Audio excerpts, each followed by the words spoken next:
पति पत्नी की भावात्मक कहानी। यह कहानी है एक गरीब लड़के की व उसकी पत्नी की। लड़का जो एक सेठ के यहाँ नौकरी करता था, बहुत कम पैसे कमाता था, लेकिन बहुत ही खुश था। उसकी पत्नी बहुत सुंदर थी, जिससे वह बेइंतहा प्यार करता था। उसकी पत्नी के बाल बहुत ही लंबे व सुंदर थे। वास्तव में वह अपनी पत्नी के बालों को बहुत पसंद करता था। एक दिन पत्नी के बालों में लगाने वाला हेयर क्लिप टूट गया। पति काम से घर आया। पत्नी ने कहा कि मेरे बालों का हेयर क्लिप टूट गया है, उसके बिना मैं अपने बालों को नहीं संभाल सकती। यह सुनकर पति बड़ा दुखी हुआ और बोला कि मैं तुम्हारी हर ज़रूरत को पूरा करना चाहता हूँ, लेकिन मेरे पास तुम्हारे हेयर क्लिप के लिए पैसे नहीं हैं। मेरी अपनी घड़ी 1 महीने से ख़राब है, मैं इसको ही सही नहीं करा पा रहा हूँ। पत्नी ने कहा, ठीक है, मुझे कोई ख़ास ज़रूरत नहीं है।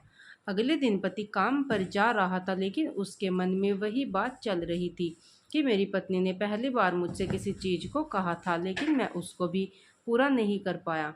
फिर उसका ध्यान अपनी खराब पड़ी घड़ी पर गया और उसे घड़ी सुधारने वाली दुकान पर जाकर कुछ रुपए में बेच दी। घड़ी खराब थी, इसलिए कुछ ज़्यादा रुपए की नहीं गई, लेकिन जितने रुपए का क्लिप आता है उससे उतने रुपए मिल गए थे। वह क्लिप की दुकान पर गया और जैसा उसकी पत्नी का क्लिप था वैसा ही लेकर आ गया।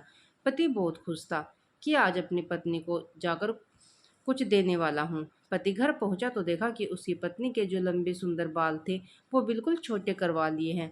पति ने यह सब देखकर पत्नी से कहा कि ये इतने छोटे बाल क्यों करा लिए? मैं तुम्हारे लिए नया क्लिप लेकर आया हूँ। पत्नी ने कहा, मैं बाजार में गई और अपने बालों को बेचकर आपके लिए घड़ी ले आई। ये सुनकर दोनों की आंखों में आंसू आ गए और दोनों गले लगकर रोने लगे। यह छोटी सी कहानी हमें यह सिखाती है कि कोई भी कार्य हो, अगर हम उसे पूरे मन से करते हैं तो वह ज़रूर पूरा होता है। हम जब भी किसी कार्य को अपने पूरे मन से नहीं करते तो वो ठीक से नहीं हो पाता है। आपको हमारी यह कहानी कैसी लगी? प्लीज़ कमेंट में बताएं। वीडियो को शेयर करें और चैनल को सब्सक्राइब करना ना भूलें।